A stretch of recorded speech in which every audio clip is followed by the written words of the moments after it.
सर्वप्रथम कर्मयोगी गाडगे बाबांच्या चरणी नमन करते। आज 24 डिसेंबर 2023 रोजी काव्यप्रेमी शिक्षक मंच आणि संत गाडगेबाबा अमरावती विद्यापीठाचा पदव्युत्तर मराठी विभाग यांच्या संयुक्त विद्यमाने 14वा राज्यस्तरीय काव्य महोत्सव इथे संपन्न होतो आहे। त्याचं नुकतंच उद्घाटन माननीय बबन सराडकर सरांनी आता केलेलं आहे। आज या समारंभासाठी अध्यक्ष म्हणून विद्यापीठाचे सन्माननीय कुलगुरू डॉक्टर प्रमोद येवले सर हे नियोजित अध्यक्ष म्हणून इथे उपस्थित राहू शकले नाही, तरी त्यांचा उच्चार करणं मी माझं कर्तव्य समजते। या महोत्सवाचे संपूर्ण काव्य महोत्सवाचे महोत्सवाध्यक्ष आणि ज्येष्ठ साहित्यिक ज्येष्ठ कविराज माननीय बबन सराडकर ज्यांचं आत्ता आपण सगळ्यांनी मनोगत ऐकलं, त्याचप्रमाणे स्वागताध्यक्ष माननीय आनंद खोडके, प्रमुख अतिथी म्हणून आत्ता जे उपस्थित होते पण काही कारणास्तव त्यांना जावं लागलं, माननीय प्रवीण जानोरकर, त्याचप्रमाणे माननीय नंदकिशोरजी, माननीय कालिदास चवडेकर, माननीय दीपक सपकाळ जे खूप कष्ट घेत आहेत हे संमेलन यशस्वी करण्यासाठी, माननीय कृष्णा शिंदे, माननीय राष्ट्रपाल सावंत, जया नेरे मॅडम, माननीय प्रमोद बाविस्कर, माननीय सत्येंद्र राऊत, माननीय विजय बिंदोड, माननीय राजेश चौरपगार, माननीय खुशाल गुल्हाने, माननीय वर्षा भादरगे, माननीय प्रमोद भागवत, माननीय श्याम चौगडे, माननीय कुमुद कोरडे, त्याचप्रमाणे माझ्या विभागाचे माझे सहकारी डॉक्टर माधव कुटवाड, डॉक्टर हेमंत खडके, कालपासनं जे सतत तुमच्यासाठी धावपळ करतायत ते आमच्या विभागाचे माझे सहकारी डॉक्टर प्रणव कोलते सर, माझे संशोधक विद्यार्थी आणि आमच्या विभागाचे विद्यार्थी, त्याचप्रमाणे इथे महाराष्ट्राच्या कानाकोपऱ्यातनं अगदी कोकणपट्टी गोव्यापासनं तर इकडे भंडारा गडचिरोली इथपासून वेगवेगळ्या सीमा प्रांतातनं आलेले सर्व कविप्रेमी कवी आणि इथं उपस्थित सर्व मान्यवर बंधू आणि भगिनींनो, माझा आपणा सगळ्यांना नमस्कार। मला सर्वप्रथम हे सांगताना अतिशय आनंद होतो की ज्या वेळेला काव्यप्रेमी शिक्षक मंच चे सर्व कार्यकर्ते संयोजक विशेषतः आबासाहेब कडू, नंतर सपकाळ साहेब आणि विद्याताई हे सगळे लोक ज्यावेळेला आमच्याकडे आले आणि त्यांनी आम्हाला सांगितलं की 14 वर्षापासून आम्ही हे संमेलन यशस्वीरित्या आयोजित करतो आहोत, तर माझा त्यांना पहिला प्रश्न होता की काव्यप्रेमी शिक्षक मंच असं जेव्हा तुमचं हे सगळं संघटन आहे तर यामध्ये फक्त शिक्षकांपुरतं मर्यादित आहे का? आणि यावेळेला कळलं की हे केवळ शिक्षकांपुरतं मर्यादित नाही, पण महाराष्ट्रभरातल्या शिक्षकांना एकत्रित करण्याची जी तुमची ताकद जी आज आम्ही अनुभवतो आहोत ती खरोखर विलक्षण आहे। इथे 2 माणसं एकत्रित येणं आणि 2 माणसांनी मिळून काही करतो म्हटलं तर कितीतरी गोष्टींना प्रत्येक जण मी कुठेतरी कोणाचा तरी इगो अहम हे सगळं बघायला मिळतं, पण संपूर्ण महाराष्ट्र नव्हे गोवा आणि मध्य प्रदेश वेगवेगळ्या ठिकाणाहून तुम्ही मराठी माणसाला जोडू बघता आहात आणि तुमच्या या काव्यप्रेमी मंचामध्ये त्यांना सामावून घेत आहात आणि प्रत्येक कवी इथं ज्या पद्धतीने स्वतःला अभिव्यक्त करू बघतो आहे ते मला फार कौतुकास्पद वाटतंय। आपल्याकडे काव्याची जी परंपरा आहे ती पूर्वापार आहे, अगदी आदिम कालखंडापासून आपण असं म्हणतो की भाषेचा शोध लागला त्यावेळेपासून आपली श्रमसंस्कृती जी होती या श्रमसंस्कृतीचा विसर पडण्यासाठी लोकसाहित्यातनं स्त्रियांनी आणि पुरुषांनी गीतं गायला सुरुवात केली, साहित्य निर्माण व्हायला सुरुवात झाली तेव्हा, आणि त्यातनं खऱ्या अर्थाने लोकसाहित्य बाहेर पडलं। एकच ओळ मला खूप मनाला जी भावलेली मी ती सांगते की स्त्रियांच्या कष्टाचा किती तरल आविष्कार त्या स्वतःच करू बघतात आणि त्या कष्टांचे मोल अतिशय आम्हाला कुठलेही कष्ट पडत नाही आहे असं भासवून त्या कष्टांना त्या आनंदाने स्वीकारतात. त्या बाबतीत ते असं म्हणतात, दळणं वळावं जसं चंदन किसावं. तर या शब्दांमधनं त्या आपल्या अभिव्यक्त व्हायला सुरुवात केली. त्यांना शब्द माहिती नव्हते किंवा उपमा, प्रतीक, प्रतिमा याची ओळख नव्हती, पण आपली अनुभूती त्या शब्दातनं ज्या वेळेला व्यक्त करू लागल्या त्यावेळेला ती लोकगीतं म्हणून पुढे आली. आता लोकगीतांचा प्रचंड मोठा आविष्कार जो आजपर्यंत सुद्धा आपल्याला बघायला मिळतो. आणि या संमेलनामध्ये ज्या ताईंनी 2 पुस्तकांचं वितरण केलं सगळ्या स्वखर्चाने, त्यामध्ये लोकगीतांची प्रतिबिंब त्यांच्या गवळणी आणि त्यांच्या एकूणच काव्यामध्ये आपल्याला बघायला मिळतात. तर मला ही गोष्ट खूपच भावली. त्यानंतर आपण ज्या कवितेचे संस्कार घेत आजपर्यंत बघत आलो आहोत, मुरवत आलो आहोत, त्यामधले सगळ्यात महत्त्वाचे संस्कार म्हणजे आपल्या संतांचे संस्कार. या संतांच्या काव्याचे संस्कार आज मला असं वाटतं महाराष्ट्रातला एकही व्यक्ती नसेल की ज्यांना तुकोबाचा अभंग, ज्ञानदेवांची ओवी, नाम्याची गाथा ठाऊक नसावी.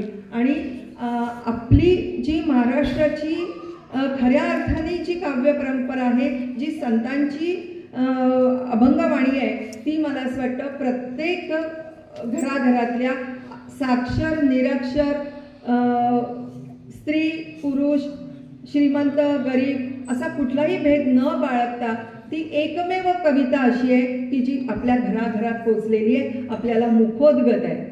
पण जेव्हा संत पंत तंत आणि आधुनिक कविता, नवकविता, अलीकडची स्फुट कविता, मग त्यामधली गझल, इतर वेगवेगळ्या चारोळ्या आणि आता सरांनी ज्या पद्धतीने सांगितलं की कवितेचा जो मुक्त कवितेचा जो आविष्कार आहे, त्यामध्ये जर खऱ्या अर्थाने आपल्याला आपल्या कवितेचं मूल्यमापन जर करायचं झालं तर मला असं वाटतं संतांची कविता जी छंदोबद्ध होती त्या कवितेचे संस्कार आपण स्वतःच्या मनावर बिंबवले पाहिजे.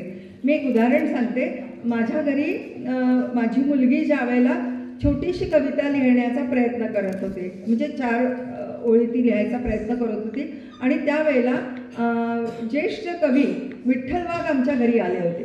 आणि इंग्रजी माध्यमातनं शिकणारी मुलगी ज्यावेळेला मराठी कविता लिहिण्याचा प्रयत्न करत होती त्यावेळेला मला त्यांचे वाक्य आठवतात. सर असं मला म्हणाले होते की इला तू रोज तुकोबाचे 2 तरी अभंग ऐकवत जा आणि नामदेवाची गाथा तिच्यासमोर तू वाचायचा प्रयत्न कर. ज्ञानदेवांच्या ओवींचं सतत तिच्यासमोर जर तू वाचत गेली आणि तिला शिकवत गेली, त्या ओवीचा अर्थ सांगत गेली तर तिची शब्दसंपदा विकसित होईल आणि एक लयबद्ध आणि वृत्तबद्ध कविता आपोआप तिच्या मनातनं प्रगट होण्याचा ती प्रयत्न करेल. आणि ती खऱ्या अर्थाने तिच्या मनात दाटून आलेल्या उत्कट ज्या भावना असतील त्या भावना जर ती योग्य शब्दामध्ये आणि नीटपणे नेमकेपणाने एक रिदम पकडून ती मांडायचा प्रयत्न करायला लागली तर ती उत्तम कवयित्री होईल असं मला त्यावेळेला आठवतं. मी स्वतः कवी नाही. आमच्या विभागात डॉक्टर खडके सर, भगवान फाळके, अभिजित माझे संशोधक विद्यार्थी खूप चांगल्या कविता करतात. डॉक्टर मनोज ताडे जे आमचे विभाग प्रमुख होते, जे नुकतेच निवृत्त झाले, त्यांच्या हजारो कविता मुखपाठ होत्या. मला त्यांचा खूप हेवा वाटायचा की इतक्या कविता त्यांच्या कशा काय पाठ आहे. पण मग जेव्हा आपण त्या कवितेच्या अंतरंगात शिरतो आणि त्यावेळेला त्या कवितेचा अर्थ, आशय आणि त्याची शब्दरचना समजून घेण्याचा प्रयत्न करतो आणि शेवटी प्रत्येकाची इन्व्हॉल्वमेंट म्हणजे त्याच्यामध्ये पूर्णपणे गुंतून जाणं, पूर्णपणे ते अंतरंगात मुरवून घेणं जे असतं त्यातून ते पाठांतर होत असावं, त्यातून तो आशय अंगात मुरत असावा आणि त्यातूनच त्या कवितेप्रती आपल्याला प्रेम निर्माण होतं, कवितेबद्दल आस्था निर्माण होते आणि कळत नकळत आपण सुद्धा आपल्या भावना, आपली अभिव्यक्ती ही काव्यातनं करायला लागतो. मला डॉक्टर बबन सराडकर सरांचा आत्ता जो आपणाला जो सांगितलेला मुख्य जो भाव होता तो मला खूप म्हणजे आवडला.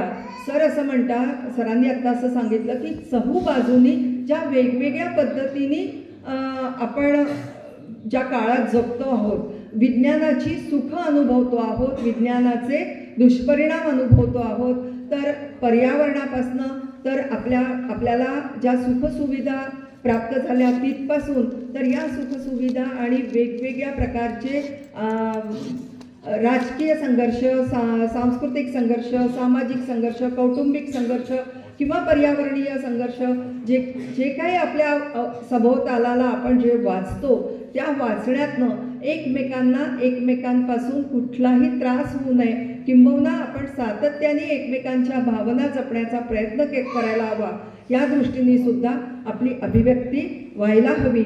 आणि अभिव्यक्ती होत असताना केवळ स्वतःपुरता आलेला अनुभव तोच कवितेतनं मांडणं हे सुद्धा कवीला अभिप्रेत नाहीये. तर कवीची संवेदनशीलता ही सर्वव्यापी असावी. सर्वव्यापी या अर्थाने की कुठेही कोणाच्याही वाट्याला येणारं दुःख हे तितक्याच ताकदीने मांडण्याची ताकद त्या कवीच्या संवेदनशीलतेत असते. आणि म्हणूनच पुरुष कवी स्त्रियांप्रती अतिशय सुंदर कविता, स्त्रीवादी कविता खऱ्या अर्थाने लिहू शकले. आपण प्रबोधन कालखंड जर बघितला तर त्यावेळेला मराठी शब्दांमधनं, मराठी भाषेतनं जी अभिव्यक्ती झाली त्या अभिव्यक्तीतनं सर्वप्रथम पुरुषांनी स्त्रियांची बाजू घेऊन अतिशय सुंदर पद्धतीची अभिव्यक्ती केली. मग ती कथेमधनं केली, कादंबरीतनं केली, कवितेतनं केली, निबंधातून केली. तर मला असं वाटतं जात, धर्म, पंथ, लिंग ह्या कुठल्याही सीमारेषा न बाळगता जिथे जिथे आपल्याला कुठेतरी मनाला खटकलंय किंवा कुठेतरी बरोबर होत नाही असं जाणवलंय, जिथे त्रास आहे, जिथे दुःख आहे, जिथे शोषण आहे, जिथे वेदना आहे, ती वेदना त्या वेदनेला शब्दबद्ध करून कवितेतनं मांडणं हे मला असं वाटतं आज या काळाचं सगळ्यात मोठं आव्हान आहे. शब्दांच्या माध्यमातनं आज तुम्ही जे अभिव्यक्त करता ते डिजिटल युगामध्ये म्हणजे जगाच्या कानाकोपऱ्यात पोचण्याचं सामर्थ्य आपल्याला आज मिळालेलं आहे. तर या सामर्थ्याचा उपयोग आज आता ई बुकचं पण प्रकाशन इथे होणार आहे आणि ते ई बुक या इथे सादर झालेल्या सगळ्या कविता ई बुकात येऊन समाविष्ट होऊन त्या तुमच्यापर्यंत येतील आणि त्या अशाच दूरपर्यंत आपण पोहोचवू. पण कोणत्या कविता तुमच्या मनात घर करून राहतील की ज्या कवितेतनं खऱ्या अर्थाने सार्वत्रिक प्रश्नांना उजागर करण्याची ताकद असेल, अशाच कविता तुमच्या माझ्या अंतरंगात घर करून राहतील, आपल्या मनाला सतत त्या अंतर्मुख करत राहतील, विचार प्रवृत्त करत राहतील आणि समाज परिवर्तन घडवून आणण्यासाठी काहीतरी आपल्याला एक दिशादर्शन करतील. कालपासनं आमच्या विभागामध्ये आजच्या संमेलनाच्या पूर्वसंध्येला जे कुठले कार्यक्रम झाले तर मला खूपच कौतुक वाटतं ह्या सगळ्या आयोजनामधल्या लोकांचं की त्यांनी कालपासनं काव्यरजनी, काव्यसंध्या, गझल संध्या असे 3-4 आणि परिसंवाद, वेगवेगळ्या बोली भाषांवरचे परिसंवाद काल आयोजित केले होते. आम्ही जो हॉल उपलब्ध करून दिला त्या हॉलमध्ये त्यांना बसायला जागा नव्हती आणि आम्ही लोक वेगवेगळ्या कामामध्ये गुंतलेलो होतो. त्यामुळे इच्छा असून सुद्धा परिसंवादात जाऊन बसण्याची आम्हाला म्हणजे सवड मिळाली नाही. पण जे कानावर येत होतं कोकणी बोली भाषेबद्दल किंवा झाडीपट्टीतल्या बोली भाषेबद्दल किंवा वऱ्हाडी बोलीबद्दलची जी कुठली सगळी मांडणी तिथे होत होती तर ती अतिशय महत्त्वाची होती आणि त्याचं सुद्धा तुम्ही लिखित निबंध रूपात कुठेतरी संपादन करून ते प्रकाशित करावं असं मला वाटतं की त्याचा फायदा आमच्या विद्यार्थ्यांना नक्की होईल. इथे पूर्णतः हे जे संमेलन आहे हा काव्योत्सव आहे, त्याच्यामुळे प्रत्येक सत्र इथे कवितेचंच आहे. त्या कवितेच्या वेगवेगळ्या सत्रांमध्ये मग कुठे वऱ्हाडी कविता आहे, कुठे गझल आहे, कुठे मुक्तछंदातली कविता आहे. मला असं वाटतं वृत्तबद्ध कवितेचं पण एक सत्र इथे व्हायला हवं जेणेकरून वृत्तबद्ध कविता लिहिण्याची सुद्धा आपल्याला प्रेरणा होईल आणि ती शिकण्याचा आपण नक्की प्रयत्न करू. एकूणच हे आयोजन असं दिमागदार झालेलं आहे.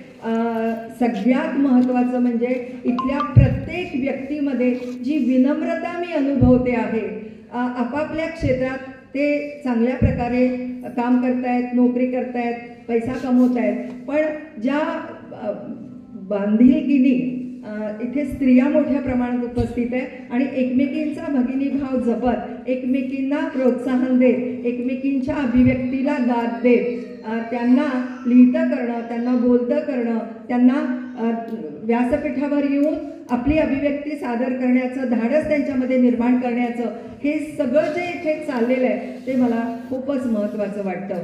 स्त्रियांना अजूनही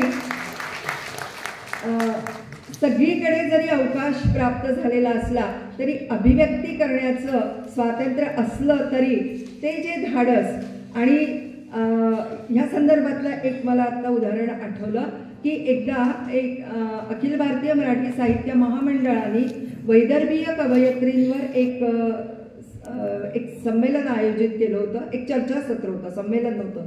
तर त्या चर्चासत्रामध्ये मी अध्यक्ष या नात्याने मला आमंत्रित केलेलं होतं आणि तिथे परिसंवादात त्या बोलणाऱ्या ज्येष्ठ समीक्षक ज्या होत्या त्या बोलत होत्या की मी विदर्भातल्या कानाकोपऱ्यातनं वेगवेगळ्या जिल्ह्यांमधनं कविता मागवल्या, लिहित्या हातांच्या कविता माझ्यापर्यंत आल्या आणि त्या सगळ्या माझ्यापर्यंत येऊन सुद्धा मी त्या वाचल्यानंतर मला असं वाटायला लागलं की मी एक वाचक म्हणून माझी जी अभिरुची आहे त्या अभिरुचीत मी शांता शेळके, अरुणा ढेरे यांच्याच कवितांचं वाचन निरंतर करण्यापर्यंतच मी स्वतःला थांबवून ठेवते, पुढचं मला वाचवत नाही. मला असं म्हणायचं आहे की ही त्यांची जी प्रतिक्रिया होती, कारण त्यांची वाचन संस्कृती, त्यांच्यासमोर असलेले आदर्श आणि त्या ज्या पद्धतीने वाचन करत होत्या कवितेचं, इतक्या सुंदर लिहिणाऱ्या मोजक्या लेखिका होत्या, पण अतिशय दर्जेदार लेखन, वृत्तबद्ध कवितेतलं लेखन त्या करत होत्या. त्यामुळे त्यांच्यावर झालेले जे कवितेचे संस्कार होते ते अतिशय प्रगल्भ होते आणि त्या संस्कारांना या नवीन कवयित्रींची कविता ही काही त्यांचं मन, त्यांच्या मनाला काही त्यातनं असं समाधान लाभत नव्हतं. पण मी माझ्या अध्यक्षीय भाषणात असं म्हटलं होतं की आमच्या गावखेड्यातनं, प्रत्येक तळागाळातनं, वेगवेगळ्या उतरंडीतनं कालपर्यंत कधीही अक्षर ओळख नसणाऱ्या स्त्रिया आज पहिल्यांदा लेखणी हातात घेत आहेत आणि स्वतःला व्यक्त करू पाहतायत. तर त्यांना मोकळेपणाने व्यक्त होऊ द्या. एकदम तुम्ही शांताबाई शेळके आणि अरुणा ढेरेंच्या कवितेची तुलना त्यांच्याशी कराल तर आजच यांची अभिव्यक्ती खुंटीत होऊन जाईल. तर मला इथे पुन्हा हे सांगावंसं वाटतं की तुम्ही ज्या पद्धतीने व्यक्त होत आहात तर मनापासून तुम्ही व्यक्त व्हा, पण त्याचबरोबर आजचा काळ हा 21व्या युगातला आहे, तर तो होताना आपल्या पूर्वसुरींनी दिलेली जी काही आपली परंपरा आहे ती परंपरा पूर्णतः अंगामध्ये मुरवण्याचा प्रयत्न करून काही नव्या पद्धतीने, काही नवा आकृतीबंध आपण देऊ शकतो का, हे आवाहन स्वीकारा. एवढं मी आपल्याला सांगू इच्छिते. आणि जाता जाता फक्त एक कविता तुम्हाला तुमच्यासमोर सादर करते. ती कविता खरं म्हणजे सुखदेव ढाणके आमच्या विभागातले कवी होते, प्राध्यापक पण होते माझ्या विभागामध्ये आणि आत्ता ते निवृत्त झालेले आहेत. निवृत्त होऊन सुद्धा त्यांना बरेच दिवस झाले, पण त्यांनी मध्यंतरी एक कविता लिहिली आणि ती दीपावलीच्या मंगल शुभेच्छा देण्यासाठी दिली होती. त्यामुळे मी त्या पहिल्या शुभेच्छांचा कडवं इथे वाचून दाखवत नाही, पण दुसरे 2 कडवे मी तुमच्यासमोर वाचून दाखवते. त्यांनी असं म्हटलं होतं, समृद्धीच्या पावलांचा लागो अंगणास लळा, समृद्धीच्या पावलांचा लागो अंगणास लळा, दिशा दिशातून झडो यश कीर्तीचा सोहळा, जन मनात फुटावी सर्व मंगलाची लाट, जन मनात फुटावी सर्व मंगलाची लाट, बिंब पिसारा शांतीचा ल्यावी उद्याची पहाट, ल्यावी आपण मला अध्यक्षीय स्थान देऊन माझं अध्यक्षीय मनोगत शांतपणे ऐकून घेतलं आणि आमच्या अमरावती विद्यापीठाच्या पदव्युत्तर मराठी विभागाचा जो कुठला सहभाग तुम्ही मान्य केला, गोड मानून घेतला आणि 14व्या संमेलनाचं उत्कृष्ट आयोजनाचं पारितोषिक या अमरावती जिल्ह्याच्या आयोजकांना आपण बहाल केलं, त्याबद्दल अभिनंदन करते, धन्यवाद देते आणि थांबते.